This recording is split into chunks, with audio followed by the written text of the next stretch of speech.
রাদিয়াল্লাহু তাআলা রাসূলুল্লাহ মাটি দিয়ে ঘরেতে ফিরে আসলেন। নাবালিকা মেয়ে ফাতেমা, নাবালিকা মেয়ে ফাতেমা ঝরঝর করে চোখের পানিটা ছেড়ে দিয়ে ফাতেমা কাঁদতে লেগেছে। আব্বা জান, আব্বা জান, আব্বা জান, আব্বা জান, আমার মা চলে গিয়েছে, আব্বা জান আমার মা চলে গিয়েছে। আমি ফাতেমার কাছে মা বলে ডাকবো, আমি ফাতেমার কাছে মা বলে ডাকবো। আব্বা জান, আব্বা জান, আমি কাকে মা বলে ডাকবো? নবী আমার বললেন ফাতেমা, এই ফাতেমা তুমি কেঁদো না, কেঁদো না, এই ফাতেমা তুমি কেঁদো না, কেঁদো না, আমি তোমার আব্বা জান বেঁচে আছি, আমি তোমার আব্বা জান হায়াতে আছি। এই ফাতেমা তুমি কোনো চিন্তা করো না। ওই সময় ফাতেমা ছিল নাবালিকা ফাতেমা, ছোট্ট মেয়ে ফাতেমা কি করতে ওই মক্কার ছোট্ট ছোট্ট শিশু শিশু শিশু ছেলে মেয়েদের সঙ্গে ফাতেমা আল্লাহ জিকিরে মশগুল হয়ে যেতে। জোরে বলুন না সুবহানাল্লাহ। আল্লাহ নবী মানুষের দাঁড়িয়ে দাঁড়িয়ে যে দ্বীনের দাওয়াত দিতেন, কলেমার দাওয়াত দিতেন, লা ইলাহা ইল্লাল্লাহু মুহাম্মাদুর রাসূলুল্লাহ বলে মানুষের দাঁড়িয়ে দাঁড়িয়ে কলেমার দাওয়াত দিতেন। আল্লাহ নবীকে তায়েফবাসীরা রাসূলুল্লাহ নূরের বদলে তারা এত পছন্দ করে পেরেছিল, আল্লাহ নবীর সমস্ত গাগুলি কেটে রক্ত আল্লাহ জমিনে পড়ে গিয়েছিল। আল্লাহ নবীকে তারা তোমার মেরেছিল। আল্লাহ নবীর জুতো মোবারক খানা ওই রক্তে একেবারে ভরে নিয়েছিল। ভাইজান, ও যুবকেরা, জওয়ানেরা, ও আমার মুরব্বি জানেরা, ভাইজানেরা, মদিনার মধ্যে নবী শরীফ আল্লাহ নবী সাহাবায়ে কেরামেরা আমার রাসূলুল্লাহ মুখের বাণী তারা শুনবে। আল্লাহ নবী মদিনার মধ্যে নবী শরীফের রাসূলুল্লাহ ওয়াজ করতেন। খাদিজা ইন্তেকাল করে যে চলে গিয়েছে, আল্লাহ নবী সাহাবীদের নিয়ে ভালো সময় দিতে পারেন না। ওই সময় সাহাবীরা বলেছিল, ইয়া রাসূলুল্লাহ, হাবিবাল্লাহ, আমার নবী গো, আপনি আমাদের কাছে এসে ইসলামের কথা ভালো বলতে পারেন না, আপনার হাতে সংক্ষেপ সময়, আপনি সময় দিতে পারেন না, আপনি নিজের সংসারে কাজকর্ম আপনি করেন। ওই সময় সাহাবীরা বলেছিল, হুজুর আপনি যদি রাজি হন, আপনি যদি মত দেন, তাহলে আমরা আপনার একটা বিয়ের ব্যবস্থা করে দিই। আল্লাহর নবী সাহাবা কেরামের একটা মেয়ে দেখতে লেগেছিল। মেয়েটার বয়স ছিল অনেক বয়স নেই উম্মে সাইদা। ওই সময় উম্মে সাইদাকে রাসূলুল্লাহ হাবিবাল্লাহ শুনে বিয়ের ব্যবস্থা করবে। ওই সময় আম্মা জান বলেছিল, ইয়া রাসূলুল্লাহ হাবিবাল্লাহ, আমার নবী গো, আমার রূপ জৈবন, আমার কিছুই নাই, আমি আপনার সেবা করতে পারবো। নাবালিকা মেয়ে ফাতেমাকে আমি সেবা করতে পারবো, আমি আপনাকে সেবা করতে পারবো। আপনার সংসারে পানি থাকে না, আপনার কলসিটা শূন্য থাকে, পানি থাকে না, আপনার একবেলা খাবার একবেলা খাওয়া হয় না, কে আপনার রান্না বান্না করে দেবে? আমি বললাম, আপনি যদি আমার সুযোগ দেন, তাহলে আমি আপনার সংসারে রান্না বান্নাগুলো সব করতে পারি। বলুন না সুবহানাল্লাহ। অনেকে বলে আমার নবী একাধিক বিয়ে করেছে। না, বাংলার ঘরের ছেলে ঈশ্বরচন্দ্র বিদ্যাসাগর, যিনি বিধবা আইন যিনি করেছিল, তার ছেলে একমাত্র নারায়ণকে তিনি একজন বিধবা নারীর সঙ্গে বিয়ে দিয়েছিল। আজ থেকে ১৫০০ বছর আগে আমার রাসূলুল্লাহ, আমার হাবিবুল্লাহ সারা পৃথিবীর মানুষের কাছে রাসূলুল্লাহ একটা মডেল, একটা আদর্শ হিসেবে আল্লাহ নবী বলেছিল, দেখো আমি রাসূলুল্লাহ একজন বিধবা মেয়েকে বিয়ে করলাম। যদি বলুন না সুবহানাল্লাহ। আমার নবী পাকের বয়স তখন ছিল কত? 25। শব্দ দেখছি অশুনে শুনে এমএ পাস করে আছে। এবং আম্মা জান খাদিজাতুল কুবরা রাদিয়াল্লাহু আনহার বয়স ছিল কত? 40। বাবা বাস্তবতাই করে বা বলার আগে টপ টপ করে বলে দিচ্ছি, 40 বছর একটা মেয়েকে বিয়ে করেছিল। আচ্ছা বাবজি, সাপোজ ধরে যদি আমার আপনার ছেলেকে বলি, বলছি তোর জন্য একটা মেয়ে দেখেছি, মেয়েটার বয়স 40, মেয়েটা ছেড়ে দেবো আমি, ছেলে বিয়ে করে বলে মনে হয়? বলবে আব্বা তুমি করো, তুমি করো। হ্যাঁ, বলবে আব্বা তুমি করো। সেজুবার নাই বাবা। সেই আম্মা জান খাদিজাতুল কুবরা রাদিয়াল্লাহু আনহা কবরের ভয় হচ্ছে। যিনি কবরের কত ভয় করেছেন বা চিন্তা করুন, ভেবে দেখুন।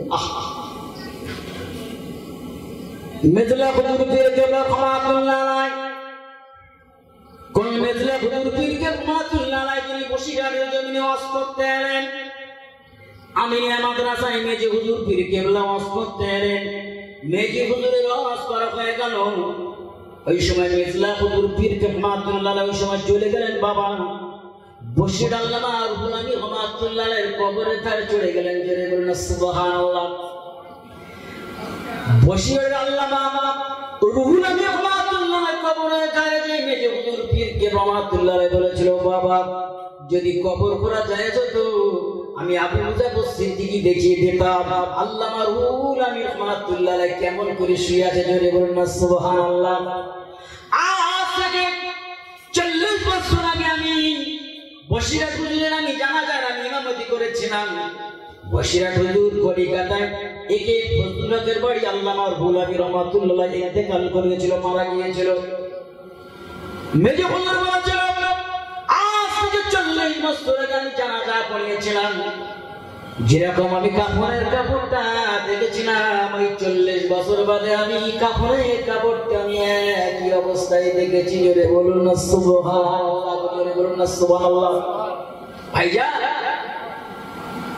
আল্লাহ পাক তাদের অন্তরের চক্ষু দিয়েছিল আমিরু বি নূরিল্লাহ অন্তর চক্ষু দিয়ে তারা কবরের খবর বলে দিতে জোরে বলুন না সুবহানাল্লাহ কি চোখ আল্লাহ তাদের দিয়েছিল বাবা চোখ বন্ধ করে তারা বলে দিতে আমার নানাজান ছিল চাঁদপুরি হুজুর কিবলা আপনারা সকলে শুনেছেন কেরানায় জানার বাড়ি ছিল বাবা কবরের ধারে দাঁড়িয়ে বলে দিতে পারতেন এটা অমুকের কবর জোরে বলুন না সুবহানাল্লাহ আমাদের জুব্বা পিরানের কথা কেন বললেন বাপ আল্লাহ নবীর জুব্বার দাম আছে না দাম কথা বলেন না দাম আছে না আল্লাহ নবী যখন ইন্তেকাল করছে বিদায় হয়ে যাচ্ছেন চলে যাচ্ছেন আম্মা জান আয়েশা সিদ্দিকা রাদিয়াল্লাহু তাআলা আনহার কোলে আমার দয়ার নবী মাথাটা রেখেছেন জোরে বলুন না সুবহানাল্লাহ কোলে মাথাটা রেখেছেন কোলে মাথা রেখে আমার নবী যখন ইন্তেকাল করবেন আম্মা জান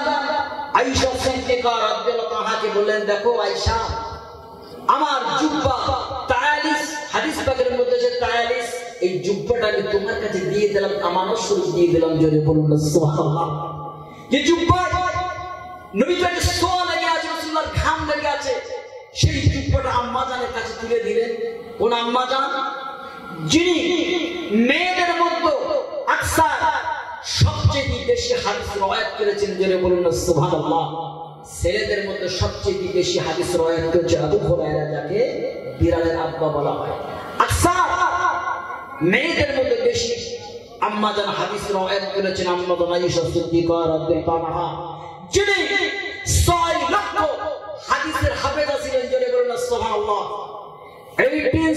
যিনি 18 বছর বয়সে 30 পারা কোরআন শরীফ যিনি অনার্গল মুখস্থ বলতে পারতেন যিনি হালকা পাতলা দুবলা ক্লাসের মানুষ ছিলেন আল্লাহ নবী ইন্তেকাল করার আগে আম্মা জানের কোলে রাসূলুল্লাহ মাথাটা দিয়ে বলেছিলেন ও আয়েশা সিদ্দিকা রাদিয়াল্লাহু আনহা আমি রাসূলুল্লাহ আমি হাবিবুল্লাহ আমার জুব্বা মোবারক খানা আমি তোমাকে দিয়ে দিলাম এই জুব্বাটা তুমি যত্ন করে রেখে দিও এই জুব্বাটা তুমি যত্ন করে রাখবে রাত যায় দিন আসে দিন যায় রাত আসে মাস চলে যায় হাদিস পাকের মধ্যে এসেছে 47 বছর পরে আম্মা জান যখন ইন্তেকাল করবেন আয়েশা সিদ্দিকা রাদিয়াল্লাহু আনহা 46 বছর বাদে উনি যখন ইন্তেকাল করবেন আম্মা জান আয়েশা সিদ্দিকা রাদিয়াল্লাহু আনহা কি করলেন ওনার বড় বুবু আসমাকে ডাকলেন কোন আসমা আবু বকরের বেটি আসমা কোন আবু বকর হযরত আবু বকর বলেছিল তিনটে কাজ হলো আমি আবু বকর আমার কাছে হলো সবচেয়ে প্রিয় কাজ এক নম্বর কাজ হলো আন-নাযরু ইলাইকা আমার রাসূলুল্লাহ দিকে আমি আবু বকর তাকিয়ে থাকা জোরে বলুন না সুবহানাল্লাহ বাইরে আলাইকা রাসূলের সামনে বসে থাকা আনফিকু মালি আলাইকা আমার মাল সয় সম্পত্তি পিশাব রাসূলুল্লাহর কদমে ঢেলে দেব আমি আবু বকর, আমার কাছে সেটাই হলো সবচেয়ে প্রিয়। জোরে বলুন সুবহানাল্লাহ। সেই আবু বকরের বেটি আয়েশা সিদ্দিকা রাদিয়াল্লাহু আনহা জুব্বা পিরান মোবারক খানা নিয়ে আল্লাহর নবী জুব্বা মোবারক খানা নিয়ে ঝরঝর করে কাঁদছেন। জুব্বা মোবারক খানা নিয়ে ঝরঝর করে কাঁদতে কাঁদতে বলেছিলেন, ও বুবুজান আসমা, ও বুবুজান আসমা, আমি খালি আয়েশা, আমি ইন্তেজার করবো, আমি আয়েশা চলে যাবো, বিদায় হয়ে যাব। আল্লাহ নবী আমার কাছে জুব্বা মোবারক খানা দিয়েছিল, এই জুব্বা মোবারক খানা আমি তোমার কাছে আমানত স্বরূপ রেখে দিলাম। এই জুব্বাটা আমি তোমার কাছে আমানত স্বরূপ রেখে দিলাম, তুমি জুব্বাটা রাখবে। হাদিস পাকের মধ্যে এসেছে। সুপ্রসিদ্ধ হাদিসের কিতাব হলো 6টা, বুখারী, মুসলিম, নাসাই, তিরমিজি, আবু দাউদ শরীফ। জোরে বলুন না সুবহানাল্লাহ। নাসাই শরীফের মধ্যে এসেছে আল্লাহর নবীর জুব্বা পিরান মোবারক খানা আসমা রাদিয়াল্লাহু আনহার কাছে আম্মা জান আয়েশা সিদ্দিকা রাদিয়াল্লাহু আনহা দিয়ে দিলেন। আল্লাহর নবী জুব্বা মোবারক খানা নিয়ে আসমা রাদিয়াল্লাহু আনহা আমার নবী পাকের জুব্বা মোবারক খানা নিয়ে সুন্দর করে রেখে দিলেন। কিতাবটা খুলে দেখা যায়, কিতাবটা খুলে দেখা যায় মাঝে সাঝে ওই সময় উনি কি করতেন? আসমা আল্লাহ নবীর পিরান মোবারক খানা উনি পানিতে বুড়িয়ে দিতেন, পানিতে বুড়িয়ে দিয়ে উনি ধুয়ে নিতেন। ধুয়ে নেবার পরে আল্লাহ নবীর জুব্বা মোবারক খানা উনি রৌদ্রে শুকিয়ে দিতেন। আল্লাহ নবীর জুব্বা মোবারক খানা রৌদ্রে শুকিয়ে দিয়ে ওই সময় জুব্বা মোবারক ধোয়া পানিগুলো উনি রেখে দিতেন। জোরে বলুন সুবহানাল্লাহ। জুব্বা ধোয়া পানিগুলো রেখে দিয়ে কি করতেন? মক্কা মদিনায় যারা অসুস্থ হয়ে যেত, মক্কা মদিনায় যারা অসুস্থ হয়ে যেত, আল্লাহ নবী জুব্বা মোবারক পানি, রাসূলুল্লাহ জুব্বা মোবারকের পানি ধোয়া তাদের খাইয়ে দিত।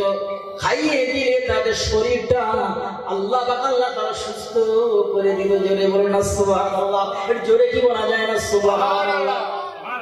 রাসূলের জুব্বা মোবারক ধোয়া পানি খেয়ে তাদের সুস্থ হয়ে যেত। আরবে দিন দুঃখী গরিব যারা ছিল, তারা যখন বিয়ে শাদী করতে যেত, তারা আতর গোলাপ কিনতে পারত না। আম্মা জানরা কি করতে?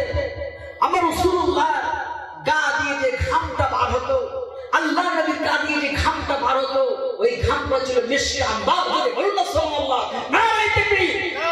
মিশকে আম্বার ছিল, রাসূলুল্লাহর ঘামটা মিশকে আম্বার ছিল। আম্মা জানরা কি করতে? শিশিরি করে ওই মিশকে আম্বার ঘামটা তারা পুড়িয়ে রাখতে। পুড়িয়ে রেখে যারা কি করি, যারা বিয়ে করতে যাবে নওশাদ, তাদেরকে মাখিয়ে দিতেন। মাখিয়ে দেওয়ার পরে তাদের গা দিয়ে খুশবু বার হতো। জোরে বলল সুবহানাল্লাহ। আচ্ছা, আমার আপনার যখন এই মাঠ থেকে আসি, ঘামটা কিরম ঘামায় বা পচা না, একেবারে দুর্গন্ধ ভাব, বাড়ির লোকদের সহ্য করতে পারে না, পচা পচা গন্ধ। নবী পাকের ঘাম মোবারক খানা সুন্দর করে রেখে দিয়ে আল্লাহ নবী যারা গরিব সাহাবী ছিল, গরিব সাহাবীদেরকে মাখিয়ে দিতেন। জোরে বলুন না সুবহানাল্লাহ। জোরে বলা যায় না সুবহানাল্লাহ। এই নামাজে সালাম দিলে নামাজ হয়? নামাজ পড়তে পড়তে যদি আপনি আমাকে সালাম দেন, নামাজ হবে? নামাজ হবে না। আর নামাজ পড়তে পড়তে আল্লাহর নবীকে সালাম না দিলে নামাজ হবে না। জোরে বলুন না সুবহানাল্লাহ। জোরে জোরে বলা যায় না সুবহানাল্লাহ। কোন নবী একবার চিন্তা করেছেন? নবীকে সালাম না দিলে নামাজ হবে না। নামাজ পড়তে পড়তে আমার নবী পাককে সালাম দিতে হবে। কোন নবী একবার চিন্তা করে দেখুন, ভেবে দেখুন, কোন নবীর উম্মত হয়েছে বাবা আপনি? হ্যাঁ, একবার ভাববেন না? একবার চিন্তা করবেন না? ভাইজান, কঠিন সময় বর্তমানে সারা পৃথিবীর জমিনে একটা কালো মেঘ রয়েছে। কালো মেঘ, কঠিন সময় চলে এসেছে। বাপ, আজকে চিন্তা করুন, ফিলিস্তিনের জমিনে কত অত্যাচার হচ্ছে। বাবা, একবার ভাবুন, চিন্তা করুন, দেখুন। আমি আপনি রমজান মাসে আমি আপনি ইফতার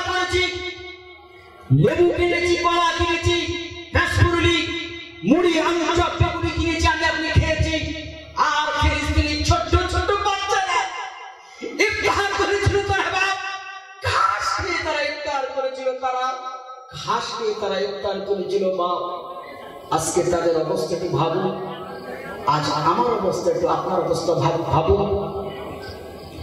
ইসলাম কালেমা অত সহজে আসেনি। আল্লাহ নবী প্রচার করেছিল লা ইলাহা ইল্লাল্লাহু মুহাম্মাদুর রাসূলুল্লাহ।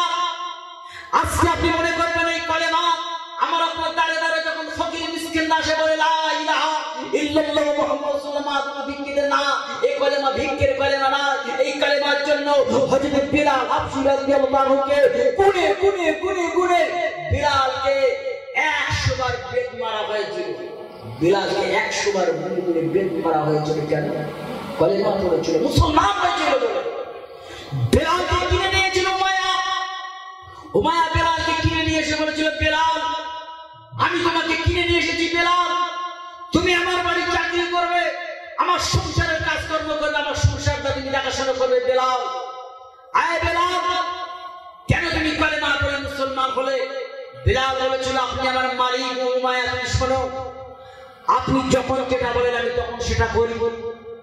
আমি আপনার ঘরে হাড়ি মাজি, আমি আপনার ঘরে থালা মাজি, আমি আপনার ঘরটা পাহারা দেই, আমি আপনার মেষগুলো চড়াই, আমি আপনার গরুগুলো চড়াই। কই আমি তো আপনার সংসারে কোনো কাজ তো আমি করি না। উমাইয়া বলেছিল, বেলাল হ্যাঁ তুমি আমার কাজকর্ম করো, সব ঠিক আছে, আমি তোমাকে কিনে নিয়ে এসেছি, তুমি কালেমা কেন পড়বে?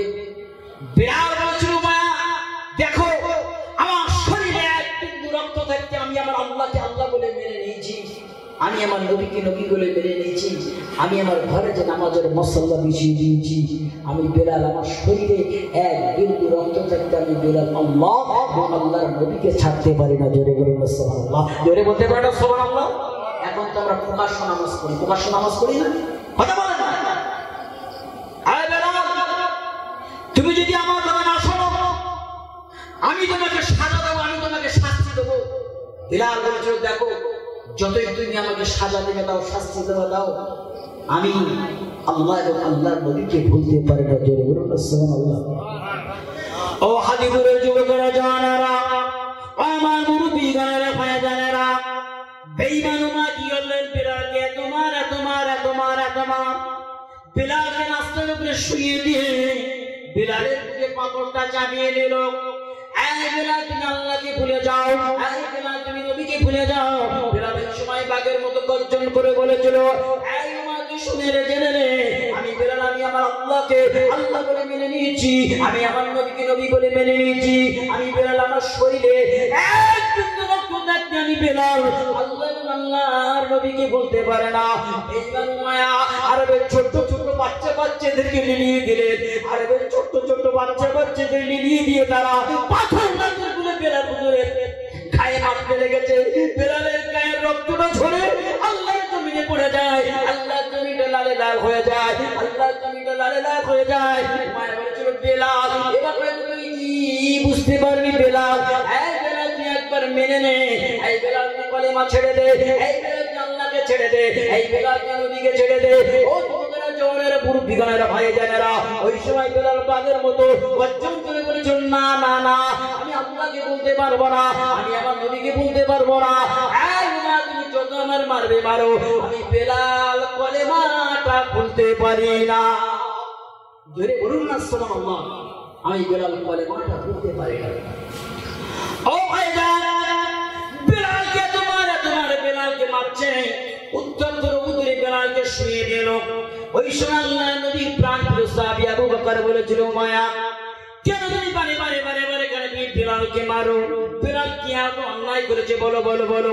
উমাইয়া বলেছিল, আবু বকর এই মুহাম্মদের পাগল আবু বকর তুমি শুনে নাও জেনে নাও, আমি আমার গোলামকে যা ইচ্ছে তাই করতে পারি।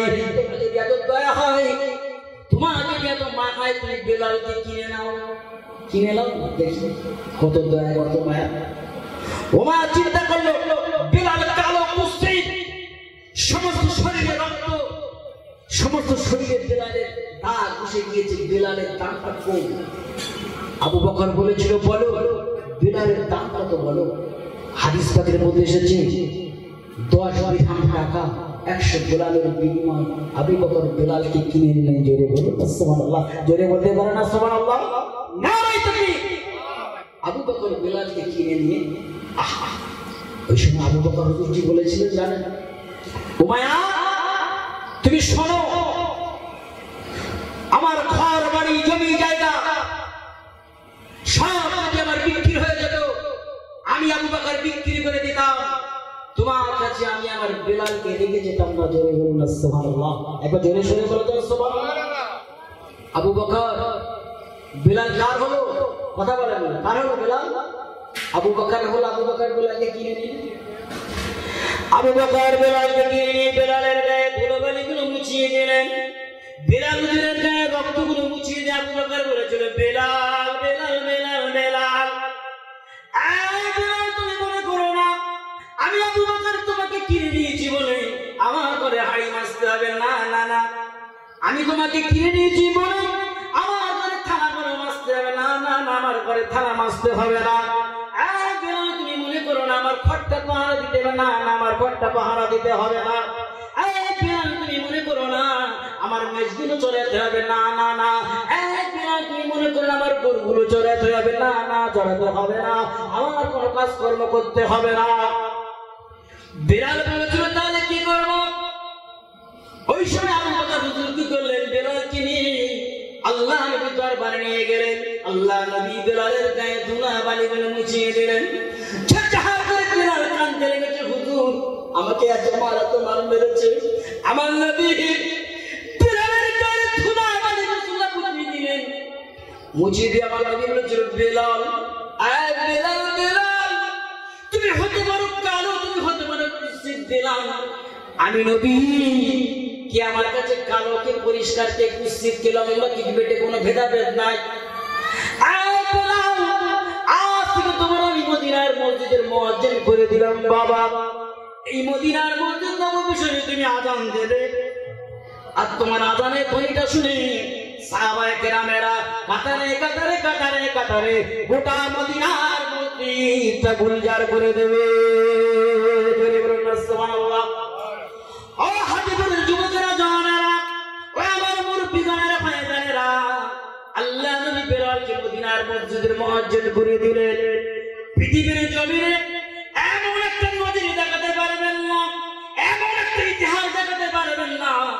আল্লাহ নবী পৃথিবীর জমিনে একটা নজির সৃষ্টি করেছিলেন, একটা ইতিহাস সৃষ্টি করেছিলেন। তুমি হতে পারো গোলাম, এই বেলাল তুমি হতে পারো গোলাম। আমি রাসূলুল্লাহ তোমাকে মদিনার মসজিদ নববী শরীফে তোমার মুয়াজ্জিন করে দিয়ে সারা পৃথিবীর মানুষকে আমি রাসূলুল্লাহ দেখিয়ে দিলাম। এটা হলো রাসূলুল্লাহর একটা আদর্শ, একটা মডেল। জোরে বলুন না সুবহানাল্লাহ। গোলামকে মদিনার মসজিদ নববী শরীফে মুয়াজ্জিন করে দিলেন। বাবা মুয়াজ্জিনরা আযান দেয়, কাল কিয়ামতের কঠিন মুসিবতের দিন বাপ মেয়েকে পাবে না, ভাই ভাইকে পাবে না, বোন বোনকে পাবে না। ওই কিয়ামতের কঠিন মুসিবতের দিন বাপ কি করা হবে? যারা মুয়াজ্জিন, যারা আযান দেয়, তাদের মাথাকে আল্লাহ উঁচু করে দেবে। জোরে বলুন না সুবহানাল্লাহ। এটা জোরে সরে বলা যায় না সুবহানাল্লাহ। তাদের মাথাকে আমার আল্লাহ উঁচু করে দেবে। দেখা যাবে, বোঝা যাবে কিয়ামতের দিনে ওই হাজিপুর মসজিদের মুয়াজ্জিন, ওই কুমরুলি মসজিদের মুয়াজ্জিন, ওই বেড়াছাপা মসজিদের মুয়াজ্জিন, গড়ের মসজিদের মুয়াজ্জিন দেখা যাবে, চেনা যাবে। তাদের মাথাকে আল্লাহ উঁচু করে দেবে। জোরে বলুন সুবহানাল্লাহ। বেলাল আযান দিতে, মুয়াজ্জিন আযান দেয়, আশহাদু আন্না মুহাম্মাদুর রাসূলুল্লাহ বলে না, কথা বলে না, বলে না। আর বেলাল আযান দিতে আশহাদু আন্না মুহাম্মাদুর রাসূলুল্লাহ বলে বেলাল আযান দিতে আমার রাসূলুল্লাহ বেলাল শাহাদাত আমুখানে ইশারা করে দেখাতে জোরে বলতে পারে সুবহানাল্লাহ। এটা জোরে কি বলা যায় না সুবহানাল্লাহ। মদিনার নবী সাহাবীরা বলেছিল, বেলাল তুমি যখন আযান দাও, আযান দিতে দিতে দিতে দিতে কেন তুমি রাসূলুল্লাহ দিকে ইশারা করে দেখাও? ও হাজিপুরের যুবকেরা, জওয়ানেরা, মুরব্বিগণেরা, ভাইজানেরা, বেলাল ঝরঝর করে চোখের পানিটা ছেড়ে দিয়ে কাঁদতে কাঁদতে বলেছিল, আয় নবী সাহাবীরা, তোমরা মনে ব্যথা নিও না, দুঃখ নিও না। আমি বেলাল, আমি যখন মুসলমান হচ্ছি, উমাইয়া আমাকে এত মার মেরেছিল, আরবের বাচ্চারা আমাকে এত মার মেরেছিল আমার শরীরে। দেখো আমার সমস্ত শরীরটা কেটে গল গল করে রক্ত, আমার সমস্ত শরীর আজকে দাগ আছে, বসে যাচ্ছে, দাগ বসে আছে। শোনো, আমার শরীরে দাগ বসে আছে। আমি বেলাল মার খাওয়া